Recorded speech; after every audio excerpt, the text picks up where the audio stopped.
Tiger spinner Nasum আহমেদকে চড় মেরেছিলেন তৎকালীন কোচ চন্ডিকা হাথুরুসিংহে। 2023 ভারত বিশ্বকাপ চলাকালে এমন গুঞ্জনে তোলপাড় চলছিল পুরো ক্রিকেট পাড়ায়। যদিও এই অভিযোগ বরাবরই অস্বীকার করে আসছিলেন হাথুরুসিংহে।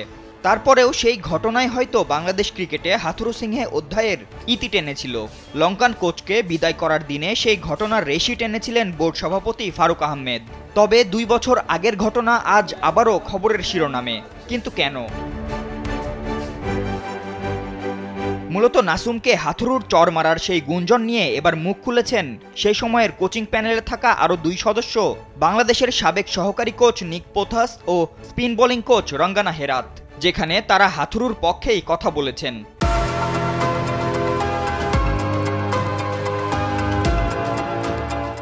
সম্প্রতি বিষয়টি নিয়ে অস্ট্রেলিয়ান এক সংবাদ মাধ্যমে রঙ্গনা হেরাত বলেন, আমি সরাসরি বলতে পারি যে এমন কিছুই ঘটেনি।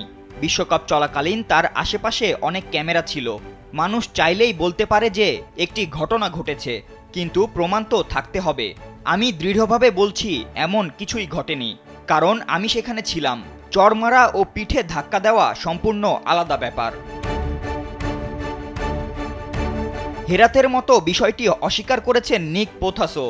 বাংলাদেশের সাবেক এই সহকারী কোচ বলেন, আমি হাথুরুকে ভালোভাবেই চিনি। তিনি খুবই অভিজ্ঞ আন্তর্জাতিক ও পেশাদার কোচ। যদি তিনি এরকম করতেন তাহলে এই পর্যায়ে টিকে থাকতে পারতেন না। আমি মনে করি যারাই এমন অভিযোগ করেছেন তাদের হাথুরুর প্রতি কিছুটা ক্ষোভ থাকতে পারে। আর যে অভিযোগ করেছে সে হয়তো ভাবেনি বিষয়টি এভাবে বিস্ফোরিত হবে। 2023 বিশ্বকাপে বড় আশা নিয়ে খেলতে গিয়েছিল বাংলাদেশ, যদিও প্রত্যাশা পূরণ করতে পারেননি টাইগাররা। পরবর্তীতে তাদের ব্যর্থতার কারণ অনুসন্ধান করতে গিয়ে উঠে আসে নাসুমের চড়কাণ্ডের এই চাঞ্চল্যকর তথ্য। ফাতিন ইশরাক, কালবেলা।